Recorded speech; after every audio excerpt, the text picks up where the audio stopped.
नमस्कार, मैं प्रियंका। आप देख रहे हैं 4 PM। सुप्रीम कोर्ट में वक्फ कानून पर एक्शन के ठीक 24 घंटे पहले पीएम मोदी की पहली बैसाखी टूट गई। जी हां, एक तरफ जेडीयू के राष्ट्रीय अध्यक्ष ने सुप्रीम कोर्ट में वक्फ के खिलाफ याचिका दाखिल की और बयान दिया कि जेडीयू में रहकर वक्फ के खिलाफ लड़ाई लड़ेंगे, वहीं दूसरी तरफ एनडीए में तगड़ी बगावत हो गई है। बड़ी खबर है कि तेजस्वी यादव भी अचानक से राहुल गांधी से मिलने के लिए दिल्ली पहुंचे हैं, तो वही इंडिया गठबंधन ने मुख्यमंत्री चेहरे का भी ऐलान कर दिया है। तो क्या वक्फ कानून में फंसे नीतीश कुमार भी अब इंडिया गठबंधन में शामिल हो जाएंगे? सवाल का जवाब आपको बताएंगे। और जेडीयू के वक्फ के खिलाफ सुप्रीम कोर्ट में याचिका दाखिल करने से अमित शाह कितना भड़के हैं और क्या एक्शन लिया है, उस पर भी आएंगे। लेकिन पहले आप बिग ब्रेकिंग देखिए। खबर आप देखिए एबीपी की। देखिए, इस खबर में लिखा हुआ है कि अब एनडीए से हमारी पार्टी का कोई नाता और रिश्ता नहीं,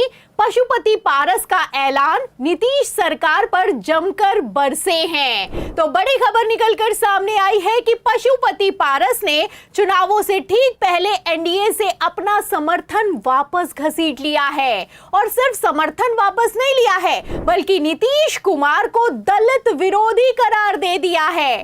और तो और मैं आपको बता दूं कि पशुपति पारस जैसे ही एनडीए से अलग हुए हैं, गृह मंत्री अमित शाह को लेकर भी बयान दिया है और कहना है कि ये लोग तो ऐसे लोग हैं जो कि अंबेडकर का अपमान सदन तक में खड़े होकर किया करते हैं। तो ये वही पशुपति पारस है। जब चिराग पासवान ने भारतीय जनता पार्टी को तेवर दिखाए तो दिल्ली जाकर अमित शाह के साथ घंटों पर्सनल मीटिंग कर रहे थे और खिचड़ी पका रहे थे। लेकिन अब उन्हीं अमित शाह की खुलेआम फजीयत करते हुए नजर आ रहे हैं। एक तरफ एनडीए से गठबंधन तोड़ा है, वहीं दूसरी तरफ सियासी घमासान शुरू हो गया है। और यहां पर सिर्फ बात पशुपति पारस की नहीं है, बल्कि जितिन राम मांझी भी मौके पर चौका मार रहे हैं। आपको बता दें कि एनडीए से दलितों की सीटें आरक्षित करने की डिमांड की गई है। मांझी का भी बयान निकलकर सामने आया है तो हड़कंप मच गया है। खबर आप देखिए प्रभात खबर की, इसमें लिखा भी हुआ है कि एनडीए से अलग हुए पशुपति पारस, मांझी ने SC/ST के लिए राज्यसभा व विधानसभा में मांगी है आरक्षित सीटें। आपको बता दें कि मांझी एक तरफ आरक्षित सीटों की डिमांड कर रहे हैं, वहीं दूसरी तरफ बिहार के विधानसभा चुनावों में 30 से 40 सीटों पर अपना दावा ठोक दिया है और बिना एनडीए की सहमति के प्रत्याशियों की घोषणा तक कर डाली है। आपको बता दें कि बिहार में 19% दलित वोट बैंक होता है। इस पर सबकी नजर है, सबने अपनी पूरी ताकत लगा रखी है। वैसे भी वक्फ कानून बनने के बाद से 17% मुस्लिम वोट बैंक एनडीए से छिटकता हुआ नजर आ रहा है। और ताजा CSDS सर्वे के मुताबिक वक्फ बिल के कानून बनने के बाद अगर सबसे ज्यादा किसी को नुकसान हुआ है तो वो नीतीश कुमार हैं। ऐसे में बौखलाए नीतीश कुमार ने सामने से तो भारतीय जनता पार्टी को सदन में वक्फ पर सपोर्ट कर दिया है, लेकिन जेडीयू में इस्तीफों की झड़ी के बाद से पार्टी के नेता सुप्रीम कोर्ट में वक्फ के खिलाफ याचिका दाखिल कर रहे हैं। और हैरानी की बात तो यहां पर यह है कि इस पर नीतीश कुमार ने भी चुप्पी साध रखी है। अब ऐसे में जाहिर सी बात है कि सदन में वक्फ पर सपोर्ट करने वाले ही जब सुप्रीम कोर्ट में वक्फ कानून का विरोध करेंगे तो वक्फ कानून कैंसिल हो सकता है। आपको बता दें, अमित शाह भी इस खेल को समझ रहे हैं और नीतीश कुमार पर जबरदस्त भड़के भी हैं। इतना ही नहीं, स्थिति को भांपते हुए पहले तो सुप्रीम कोर्ट में मोदी सरकार ने कैवियट लगाई है और कहा है कि फैसला लेने से पहले हमारा पक्ष जरूर सुना जाए। और अब जब बिहार में एनडीए में तगड़ी बगावत हो गई है तो भारतीय जनता पार्टी ने वो करके दिखाया है जो कि पहले कभी नहीं हुआ। आपको बता दें कि सुनवाई से पहले ही वक्फ कानून के सपोर्ट में सुप्रीम कोर्ट में याचिकाएं दाखिल कर दी गई हैं। जी हां, चौंकिए मत, सच है। खबर भी मौजूद है, खबर आप देख भी सकते हैं एबीपी की। इस खबर में साफ लिखा हुआ है कि किस तरीके से भारतीय जनता पार्टी घुटनों पर आ गई है। खबर में देखिए लिखा हुआ है कि वक्फ संशोधन एक्ट के समर्थन में सुप्रीम कोर्ट पहुंची 7 राज्य सरकारें नए कानून को पारदर्शी और न्यायोचित बताया है। खेल समझिए, एक तरफ सुप्रीम कोर्ट में वक्फ कानून के खिलाफ 20 से ज्यादा याचिकाएं दाखिल की जा चुकी हैं, दूसरी तरफ वक्फ के सपोर्ट में भारतीय जनता पार्टी की डबल इंजन की 7 राज्यों की सरकारों ने याचिकाओं पर याचिकाएं लगाई हैं।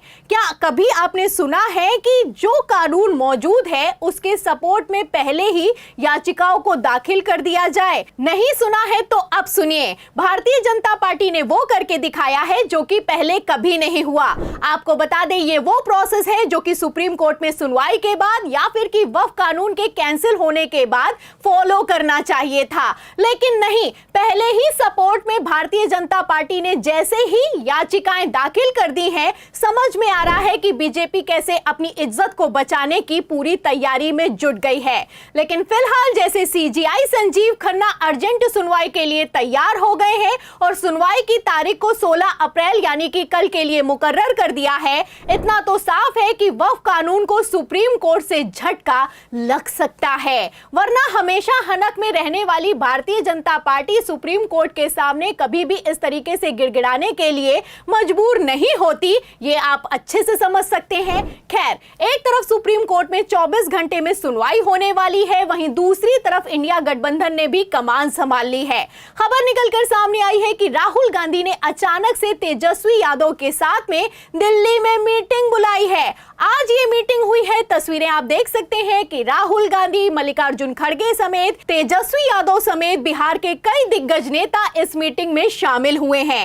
इंटरनल सूत्रों से मिली जानकारी के मुताबिक सीट शेयरिंग को लेकर चर्चा हुई है और जल्द ही तेजस्वी यादव को बिहार विधानसभा चुनावों का मुख्यमंत्री चेहरा भी घोषित किया जा सकता है, जिसका इशारा पहले ही एक ट्वीट ने कर दिया है। तो इंडिया गठबंधन तो बिहार चुनावों से पहले मजबूत दिखाई दे रहा है, लेकिन एनडीए में कितनी तगड़ी दरार है, बगावत हो रही है, समर्थन वापस लिया जा रहा है। कभी भाजपाई नेता नीतीश कुमार को उप प्रधानमंत्री बना रहे हैं तो कभी सम्राट चौधरी को बिहार के चुनावों का मुख्यमंत्री चेहरा घोषित किया जा रहा है।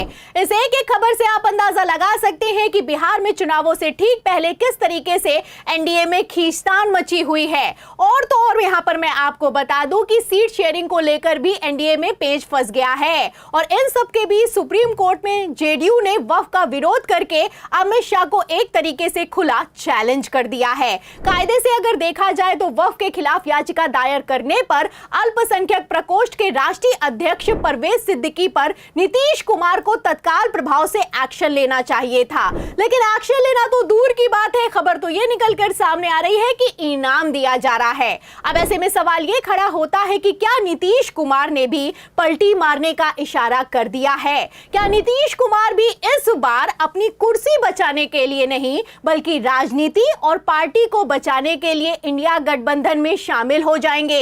इस सवाल के जवाब में इस पूरी रिपोर्ट पर आपकी क्या राय है? सुप्रीम कोर्ट में जेडीयू का वक्फ कानून पर विरोध गृह मंत्री अमित शाह को कितना भारी पड़ने वाला है? जो भी आप सोचते हैं हमें कमेंट बॉक्स में जरूर लिखें। वीडियो को ज्यादा से ज्यादा शेयर करें, हमारे चैनल को लाइक करें, सब्सक्राइब करें, ज्वाइन करें। फिर मिलती हूं अगली खबर के साथ, तब तक के लिए धन्यवाद।